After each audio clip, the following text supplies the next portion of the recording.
اندر ہمارے میر جعفر اور میر صادق نہ ہوتے تو وہ واقعہ کبھی بھی نہ ہوتا۔ لیکن ظاہر ہے یہی چیز ہمیں دوبارہ حملہ آور ہوئی دہشت گردی کے خلاف جنگ میں،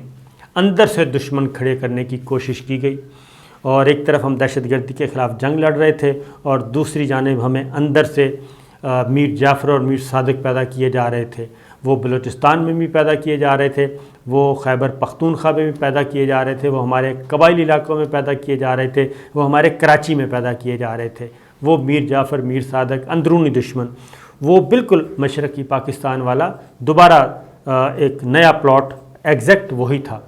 وہ لسانی بنیادوں پہ، قومیت کی بنیاد پہ، زبان کی بنیاد پہ اور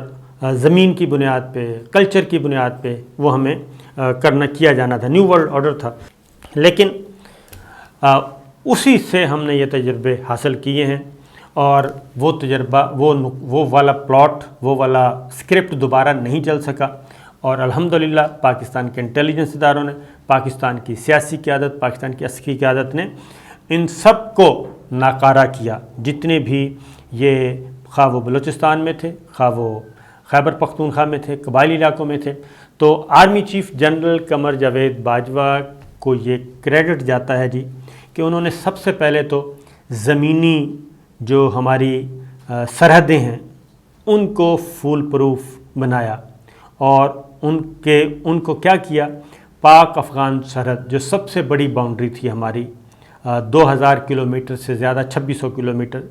وہ تھی، جو سب سے زیادہ در اندازی اور یہ دہشت گردی کے خلاف جنگ 20 سالوں میں جو کچھ ہوا اس پہ باڑ لگائی اور ان سرحدوں کو محفوظ کیا۔ دوسری سرحد تھی ہماری پاک ایران سرحد،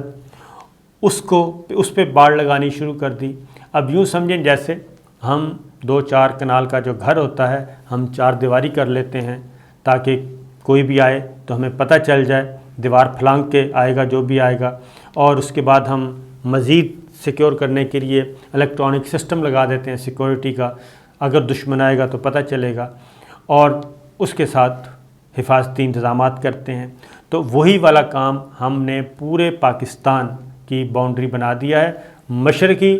سرحدوں پہ انڈیا نے باڑ لگائی ہوئی تھی، اور مغربی سرحدوں پہ وہ ہماری لگ گئی۔ افغانستان والے معاملے میں پاک افغان سرحد پہ باڑ لگ گئی اور انٹرنیشنل بارڈر تسلیم کر لیا دنیا نے۔ اس کے بعد اسی لیے اس کو بار بار رکاوٹ پیدا کرنے کے لیے ہمارے جوانوں نے، ہمارے افسروں نے کئی شہادتیں بھی دیں، ٹھیک ہے، اور خاص طور پہ آپ کو سلالہ چیک پوسٹ یاد ہوگا کہ اس میں تو امریکہ نے حملہ کیا۔ تو اس کا مقصد بھی یہی تھا کہ ہم اپنی زمینی سرحدوں کو محفوظ نہ بنا سکیں۔ وہ کام کیا۔ پاک ایران کو بہت زیادہ اعتراض ہوتا تھا، اور ایران کو اعتراض کہ جی در اندازی، جبکہ در اندازی ادھر سے ہوتی تھی اور ایک یک طرفہ ٹریفک چلانے کی کوشش کی جاتی تھی۔ تو army chief general Qamar Javed Bajwa کی قیادت میں یہ بھی صحرا ہے کہ پاک ایران بارڈر کو بھی انہوں نے فل پروف کر دیا، اور باڑ لگا کے اس پہ کام ہو رہا ہے، بہت تھوڑا سا رہ گیا۔ تیسرا، یہ سرحدوں پہ، اور یہ ثابت کیا کہ جو ہمیں میلی آنکھ سے دیکھے گا اس کی وہ آنکھ ہی پھوڑ دی جائے گی۔ اس کے بعد آتا ہے جی تازہ ترین جو انسیڈنٹ ہوا، یہ تو ہمارے مغربی سرحدوں پہ ہوا، پاک ایران سرحد پہ ہوا۔ چائنا کے ساتھ ہمارا ایک بارڈر ہے، وہ ابھی تک اوپن ہے، وہ ہمارا دوست ملک ہے، ابھی تک دونوں کو کوئی مسئلہ نہیں ہے، اور شراکت دار ہیں، اسٹریٹجک پارٹنر ہیں۔ تو یہ ساری چیزیں۔ اب اگلا army chief general Qamar Javed Bajwa نے ایک ایئر ڈیفنس والا کام کیا ہے، اس کے علاوہ رد الفساد کیا۔ رد الفساد جو تھا وہ نہ تو اس کی کوئی ٹائم لیمٹ رکھی گئی اور نہ ہی کوئی ایریا رکھا گیا، بلکہ اس کا مقصد یہ تھا کہ پورے ملک سے انتہا پسندی کا خاتمہ، جس سے اگلی سٹیج ہوتی ہے وہ دہشت گردی ہوتی ہے، وہ ختم ہوئی۔ وہ کسی بھی قسم کی انتہا پسندی تھی۔ یہ آپ نے تازہ ترین جو تھا ہمارا آخری مٹ بھیڑ جو ہوئی، وہ ہوئی انڈیا کے ساتھ پلوامہ کے بعد، بالا کوٹ وہ آئے۔ اس کے بعد جو کچھ ہم نے کیا، ابھینندن پائلٹ گرائے، سب کچھ ان کا سسٹم، کمیونیکیشن سسٹم جیم کر دیا تھا اور ان کو بالکل بدحواس کر دیا تھا۔ اب جی اس دوران یہ آپ کو بتا دوں کہ اب تک ہم انڈیا کے کل ہم 70 جہاز ہماری پاک فضائیہ نے، افواج پاکستان، مسلح افواج نے 70 جہاز اب تک گرائے ہیں، چھوٹے بڑے، ٹھیک ہے۔ وہ اس میں ان مین بھی آتے ہیں جن کو UAE کہتے ہیں، اور اس میں دوسرے بھی آتے ہیں۔ جتنے بھی جہاز اور میزائلز اور جاسوسی آلات جو آنا، ڈرونز جتنے بھی آئیں، وہ سب کے سب ہم گرا چکے ہیں۔ پاکستان کی حدود میں ان کو آنے کا موقع نہیں ملا، یہ ہے ہمارا۔ لیکن اب ہم نے کیا کیا؟ اب ہم نے جی ایک نیا سسٹم متعارف کروایا ہے، نیا نظام وضع کیا ہے اور اس کا افتتاح کیا ہے، اور اس سسٹم کا نام ہے integrated air defence battle management centre رکھا گیا نام۔ اس کا افتتاح کیا ہے جی، اور اس میں آرمی چیف گئے، اور یہ ایئر ڈیفنس سے متعلق مختلف امور اور مختلف سسٹمز کو مربوط نظام کے تحت بنایا گیا ہے۔ اس میں سر جیسے ہی کوئی فضائی حدود کی خلاف ورزی ہوگی، خواہ وہ کوئی میزائل لانچ کرنے کی کوشش کی جائے پاکستان کی فضائی حدود میں، خواہ وہ ان مین کوئی ڈرون آئے، وہ آئے، پائلٹ کے بغیر والا کوئی لڑاکا آئے، یا کوئی فائٹر جیٹ آنے کی کوشش کرے، تو یہ ایک ایسا مربوط سسٹم بنایا گیا ہے کہ جس میں جو سرحد پہ بیٹھا، یعنی کہ جو سٹرائک پہ بیٹھا ہے شخص، یعنی کہ فضائیہ کا جو گراؤنڈ پہ بیٹھا ہے وہ، اور جو ساری چیزوں کو مانیٹر کر رہا ہے وہ سب آپس میں کوارڈینیشن ان کی ہو رہی ہوگی، اور جیسے ہی یہ کوئی فضائی حدود کی خلاف ورزی ہوگی، ہماری مسلح افواج ایک کوارڈینیٹڈ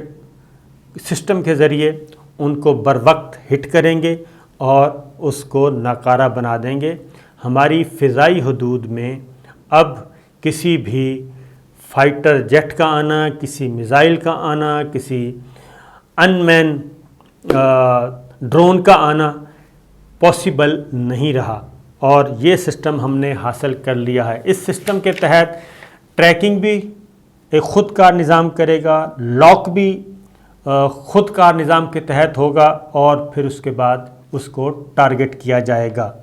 یہ ذہن میں رکھیے۔ پھر ہم نے ایک اور جو ISR کا سسٹم تھا ہمارے پاس،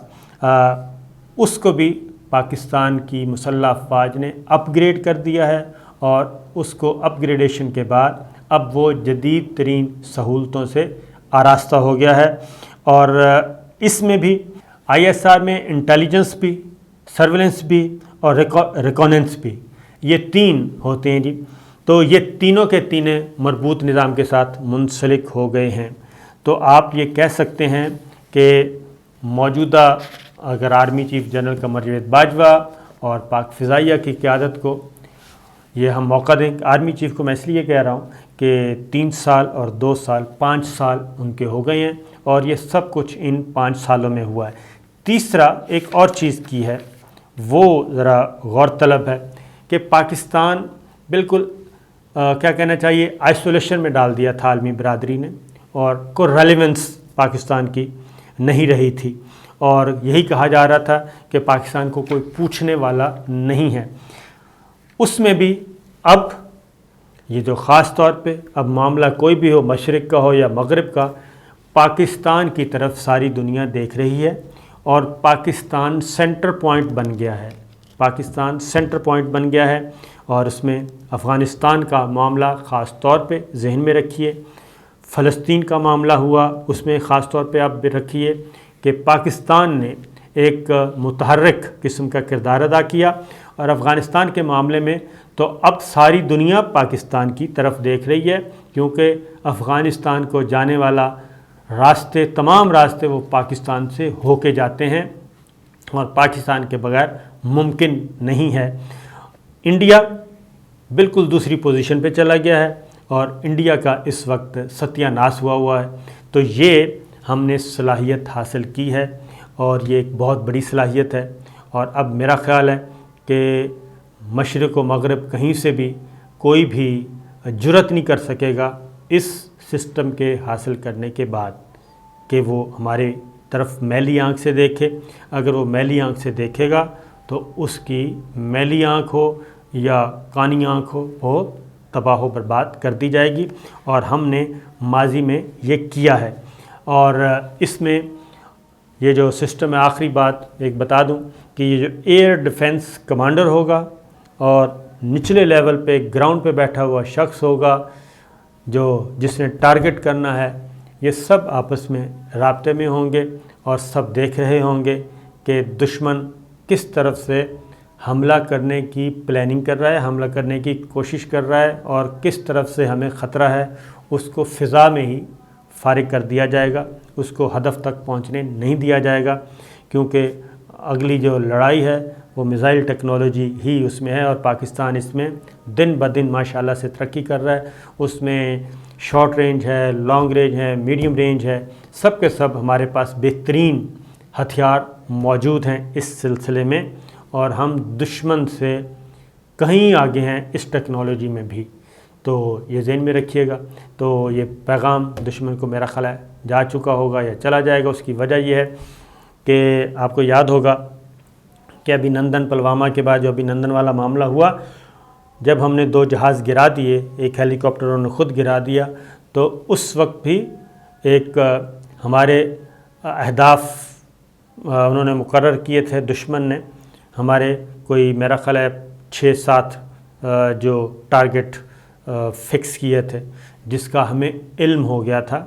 اور اس کے جواب میں پاکستان نے بھی واضح میسیج دے دیا تھا کہ 3 کے مقابلے میں 9 ہوں گے، اور 9 کو ٹارگٹ کیا تھا 27 ہوں گے، اور پھر ختم نہ ہونے والی لڑائی شروع ہو جائے گی. اب اس سے بھی زیادہ ہم نے صلاحیت حاصل کر لی ہے، اور اب ہمارے پاس اگر کوئی آ بھی جاتا ہے تو فضا سے نیچے نہیں آ سکے گا، اوپر ہی اس کو فنا کر دیا جائے گا. اجازت دیجیے، اللہ حافظ.